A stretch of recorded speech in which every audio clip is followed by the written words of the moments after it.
an 8-year-old girl, a wildflower, and a prayer that changed everything. This is a miracle of the Virgin Mary that will make you believe in the impossible. But before we continue, leave a comment telling me where you're watching from and what time it is there right now. I'd love to see how far the miracles of the Virgin Mary are reaching. You know that routine that becomes part of you? The kind you do every single day without even thinking about it, like brushing your teeth, tying your shoes, or taking the same road home? Emma had a routine like that. Every day after school she took the same path, 20 minutes of walking, and every day she stopped in the same place, a small shrine, one of those simple ones, with a statue of the Virgin Mary. Most people didn't even notice it was there, but Emma noticed. She would stop, pick a wildflower from the field in front, always a white one. She'd place the flower at the feet of the statue, stay there for a few seconds, make the sign of the cross, awkwardly, and then leave. Every day, same time, without fail. What does an 8-year-old ask for every day? What could weigh so heavily on such a small heart? Because there was something that hurt so much she needed to share it with someone. And if it couldn't be with her mother, then it would be with the Virgin Mary. The routine went on, day after day, week after week. But to understand why, we need to go back a few weeks, back to the day it all began. Emma lived with her mother in Dallas, just the two of them. Sarah was 34 and worked as a cleaner. She left early, came back late. Those hands that should have been cooking, playing, helping with homework, were cleaning the homes of people who would never even know her name. The house was small, 2 bedrooms, a living room, a kitchen, the kind of place where you can hear everything through the walls, where there's nowhere to hide when things get hard. But it was home. It was where they tried to be a family. Emma would come home from school, and her mother was never there. So she'd walk into that silent house, toss her backpack on the couch, grab something to eat, and do her homework alone. Have you ever been a child alone at home? That silence that seems to weigh on you? Emma knew that feeling well, but she didn't complain. She never complained, because she knew her mother was doing the best she could. Life went on in that automatic way life goes when you're just trying to make it through the day. Until one day, everything changed. It was a Thursday. Just an ordinary day. Emma came home from school as usual, opened the door, and noticed something strange. Her mother was home, in the middle of the afternoon, sitting on the couch. That never happened. "Mom, are you okay?" Sarah looked at her daughter and tried to smile. But it was the kind of smile that convinces no one, the kind that hurts more than if she had cried. "I'm fine, sweetheart, just tired. Came home early." But Emma saw it. She saw that something was wrong. She saw the way her mother held her side. She saw how she breathed, slowly, as if every breath cost her effort. "Are you sure?" "I'm sure. Go do your homework, okay?" Emma went to her room, but she couldn't focus. She stayed there, listening, paying attention to every sound coming from the living room. And then she heard it, a noise that froze her blood. She ran to the living room. Her mother was on the floor, unconscious. "Mom!" Emma fell to her knees beside her, shook her, called her name. Nothing. Her heart was pounding so hard it hurt. Her hands were trembling. What to do? What to do? She ran to the neighbor's house, knocked hard on the door. "Mrs. Ruth! Mrs. Ruth, please!" The door opened. Mrs. Ruth, 70-something years old, the kind of neighbor who's always there when you need her. "Emma? What happened?" "It's my mom. She fainted. I don't know what to do." Mrs. Ruth didn't waste a second. She grabbed the phone. The ambulance arrived quickly. But for Emma, every second felt like an eternity. She watched the paramedics enter the house, watched them check her mother's vital signs, watched them lift her onto a stretcher. Emma and Mrs. Ruth followed the ambulance to the hospital. During that 20-minute drive, Emma prayed, "Please, I can't lose my mom. Please, please, please." 3 hours sitting in that waiting room. The air conditioning chilled Emma's arms. She rubbed her hands together, trying to warm them. The smell of disinfectant mixed with old coffee from the hallway machine. Emma kept staring at the double doors where doctors went in and out. Every time someone in a white coat appeared, her heart jumped, but no one came to talk to them. Emma didn't cry. She was in shock, the kind of shock that leaves you frozen. Her feet swung above the floor, not touching it. Until a nurse appeared, she came to speak with Mrs. Ruth. But Emma heard every word. The situation is serious. She'll need an urgent liver transplant. Mrs. Ruth covered her mouth. Transplant? Yes. Her blood type is rare, so it might take time to find a compatible donor. It could take months on the waiting list. And given the condition she arrived in, I'm not sure she has that much time. Silence. Emma sat frozen in the chair. Transplant. Rare blood type might not have time. The words echoed in her head. The nurse went on. We'll admit her, do everything we can. But you both need to be prepared for anything. Anything. Emma knew what that meant. Mrs. Ruth knelt in front of her. Emma, dear. Mrs. Ruth's eyes were filled with tears. Let's have hope. That night, Emma stayed at Mrs. Ruth's house. She didn't sleep, just stared at the ceiling, thinking. The only person she had in the world. She could lose the only person who cared about her. And Emma couldn't do anything. Or could she? The next day, when she went to school, Emma could barely pay attention. She spent the whole class thinking she had to do something, anything. When school ended, Emma took a different path.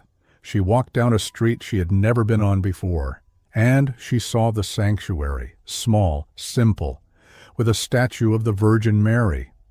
Emma stopped, looked. Her mother never took her to church, not for lack of faith, but for lack of time. But at that moment, Emma needed someone. She needed to believe in something, because if she didn't believe in anything, what would be left? She went inside. There was a wooden bench, a few candles. She looked at the image of the Virgin Mary, the blue mantle, the serene face. Emma knelt down and began to speak. It wasn't a memorized prayer. It was a real conversation, the way a child talks. Hi, my name's Emma. Her voice sounded small in that empty space. I don't know if you can hear me, but my mom is really sick. The words came out trembling. She wiped her nose with the back of her hand.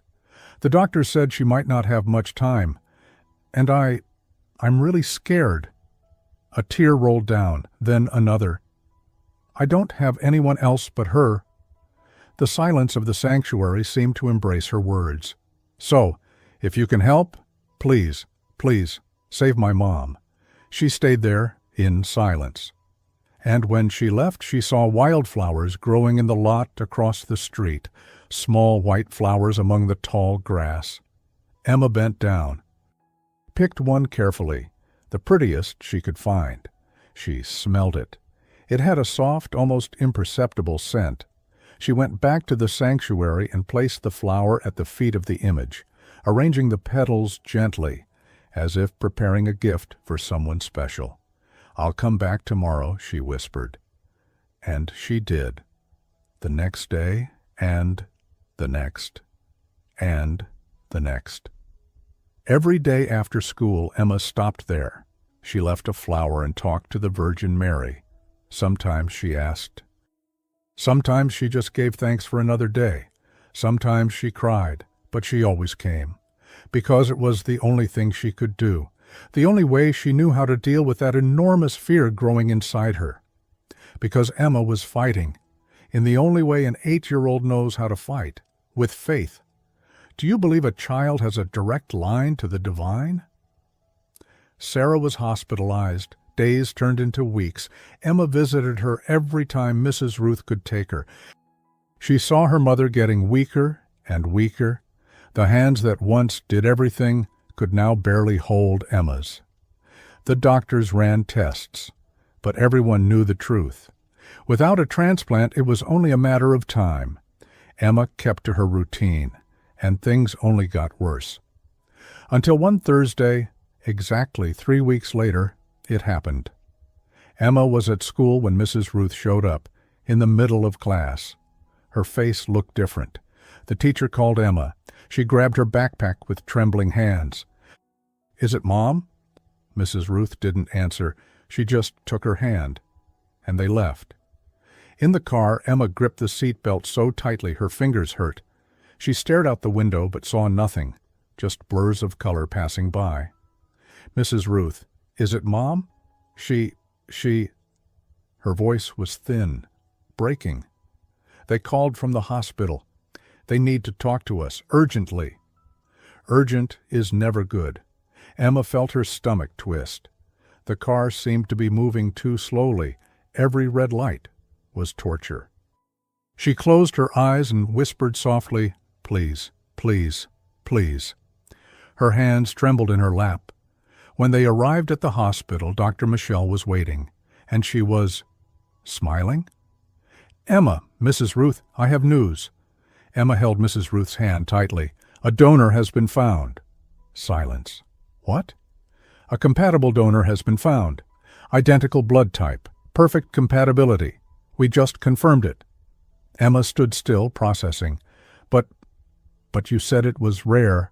"It is rare. Extremely rare.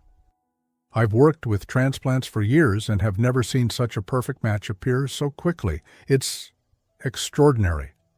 "So she's going to be okay?" "We're doing the surgery today, and yes, her chances are now very good." Emma's legs gave way. Mrs. Ruth caught her, and then Emma did the only thing she could do. She cried, but this time it wasn't the cry of despair. It was relief. It was gratitude. It was everything she had been holding in for 3 weeks, finally being released. Emma went to visit her mother. "Hi, my love." Emma carefully climbed onto the bed and lay beside her mother. "Hi, Mom. They said they found a donor." Emma thought about the flowers, the prayers, the 3 weeks going every day to the sanctuary. Sarah kissed her daughter's forehead. "I'm going to get better, okay? I promise." "I know. I asked." "You asked?" Emma didn't answer. She just hugged her mother tighter. The surgery lasted 6 hours. 6 hours that felt like 6 days. Emma stayed in the waiting room with Mrs. Ruth praying. Always praying. When Dr. Michelle finally came out, she looked tired but satisfied. The surgery was a success. Emma breathed for the first time in 6 hours. Now we just wait for recovery. It'll take a few weeks. But it didn't. By the 3rd day, Sarah was already awake, alert, talking. By the 7th day, she was sitting up in bed, eating on her own. By the 10th day, she was walking down the hallway. Dr. Michelle couldn't understand. This isn't normal. The recovery is happening 3 times faster than it should. She checked the tests, then checked them again. Her body is accepting the organ as if it had always been hers. And in just 2 weeks, Sarah was discharged. "Sarah, I've been a doctor for 20 years, Dr. Michelle said. I've seen many transplants, but yours, I can't explain it. The tests are perfect, better than perfect." Sarah just smiled. On the way home, Emma asked, "Mom, can we stop somewhere real quick?" "Of course, honey, where?" Emma took her mother to the sanctuary. Sarah had never been there before. She never knew her daughter came. Emma picked a white flower and placed it at the feet of the image of the Virgin Mary. She kissed the base of the statue and stayed there in silence for a few seconds. Sarah watched. And then she saw the other flowers, many, dried. 3 weeks' worth of flowers gathered there. "Emma, you come here?" Emma turned around, her eyes filled with tears. "Every day, since the day you fainted. I asked the Virgin Mary not to let me lose you." Sarah was speechless. She looked at her daughter, at the image, at the flowers, and then she understood everything. She knelt beside her daughter, embraced her, and the two stayed there, crying, grateful. "Thank you, Virgin Mary," Sarah whispered, looking at the image. "Thank you for hearing my daughter." Weeks later, at the follow-up appointment, Dr. Michelle examined Sarah thoroughly. "The tests are perfect, Sarah. Your liver function is completely normal. Today, months later, Sarah is living. She went back to work. She laughs. She wakes up every day and gives thanks. Emma still visits the sanctuary, not every day anymore, but regularly. And sometimes Sarah goes with her. The two leave flowers together. They give thanks together. Emma was only 8 years old, a wildflower in her hands, and absolute faith in her heart. The doctors had knowledge. Emma had prayer. The doctors had statistics. Emma had hope. The doctors had years of experience. Emma had the Virgin Mary. And in the end, science couldn't explain. But Emma didn't need an explanation. She already knew. Because when you have a child's faith, when you love without measure, when you pray without doubt, miracles aren't impossible. They're inevitable. And all Emma needed was 3 weeks. 3 weeks of believing that someone was listening, and someone was, always was. Before we finish, I want to invite you to join our community of prayer for the Virgin Mary, a space of faith and hope where people from all over the world come together to pray and share the graces they've received. If you feel in your heart the desire to be part of this prayer chain, click below and become a member of the channel today, and come pray with us. And look, if you made it all the way here, to the end of Emma's story, do one thing for me. Write the word flower in the comments. The only gift a poor girl had to give. I want to see how many hearts this story truly reached.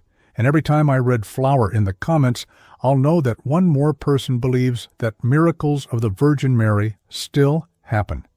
If this story touched your heart, subscribe to the channel and turn on the notification bell. Write in the comments about a miracle you have witnessed or experienced, and share this video with someone who needs to renew their hope today. May the Virgin Mary continue to bless and protect you and your family. Amen.